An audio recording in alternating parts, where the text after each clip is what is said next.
എനിക്ക് ഒത്തിരി ഇഷ്ടമുള്ള പലഹാരമാണ് സുഖിയനെ. അപ്പം ഞാൻ പുറത്തുനിന്നൊക്കെ നേരത്തെ സുഖിയൻ വാങ്ങി കഴിക്കുമായിരുന്നു. നിവ്യ ഉണ്ടാക്കി തരാൻ തുടങ്ങിയ പിന്നെ ഞാൻ പുറത്തുനിന്ന് വാങ്ങാറേ ഇല്ല. നിവ്യ ഉണ്ടാക്കുന്ന സുഖിയൻ നല്ല ടേസ്റ്റ്, അടിപൊളി സുഖിയന്. ഇന്നിപ്പം സുഖിയൻ ഉണ്ടാക്കാനുള്ള പരിപാടി കേട്ടോ.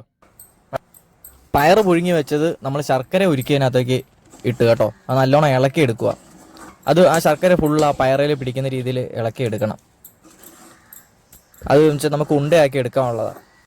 നിവ്യ പണിയായിട്ട് ഞാൻ പോയി കഴിക്കാനുള്ളത് എടുത്തു കേട്ടോ. പുട്ടും ബീഫും ആയിരുന്നു ഇന്ന്. നല്ല അടിപൊളി പുട്ടായിരുന്നു. ചെമ്പാ പുട്ടുപൊടിയുടെ പുട്ടും പിന്നെ നല്ല ബീഫും, നല്ല കോമ്പിനേഷൻ ആയിരുന്നു കേട്ടോ. ഞാനത് മൊത്തം കഴിച്ചു. പിന്നെ സുഖിയൻ ഉണ്ടാക്കാനുള്ള മാവ് കുഴയ്ക്കുമായിരുന്നു അവള്. മാവൊക്കെ നല്ലോണം മിക്സ് ചെയ്തെടുത്ത് കുറച്ച് മഞ്ഞപ്പൊടിയൊക്കെ ഇട്ടെടുക്കണം കേട്ടോ, കളറിന് വേണ്ടി.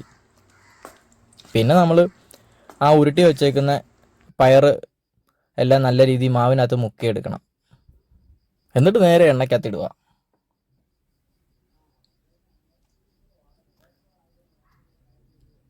എണ്ണപ്പലഹാരം കഴിപ്പ് കുറവാണ് കേട്ടോ. അങ്ങനെ വല്ലപ്പോഴും ഒക്കെ ഉള്ളൂ. ആഗ്രഹം തോന്നുമ്പോൾ അവളോട് പറയും, ഇപ്പോൾ സുഖിയനോ ഏത്തക്കാപ്പോളിയോ അങ്ങനെ എന്തെങ്കിലുമൊക്കെ ഉണ്ടാക്കി തരും.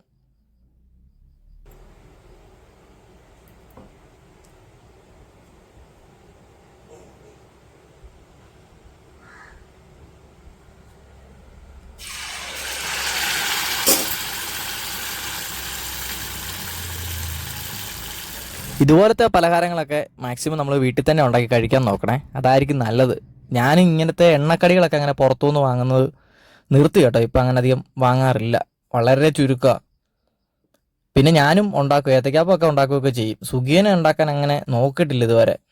അപ്പം ഒത്തിരി സന്തോഷമുള്ള കാര്യമല്ലേ വീട്ടിൽ ഇതുപോലെ ഉണ്ടാക്കിയിരുന്നു വൈകുന്നേരം ചായ കാപ്പി കുടിയൊക്കെ. ഞങ്ങൾ ലേശം ചായയൊക്കെ എടുത്ത് എല്ലാവരും കൂടെ ഒക്കെ ഇരുന്ന് കഴിച്ചു. അമ്മ അനിയത്തി നേരത്തെ കഴിച്ചായിരുന്നു. അപ്പം ഞാനും ശിവാനിയും നിവ്യയും കൂടി ഇരുന്ന് ചെറിയൊരു സന്തോഷം. അപ്പം ഓക്കെ, എന്നാൽ അടുത്ത വീഡിയോ ആയിട്ട് ഉടനെ വരാം കേട്ടോ.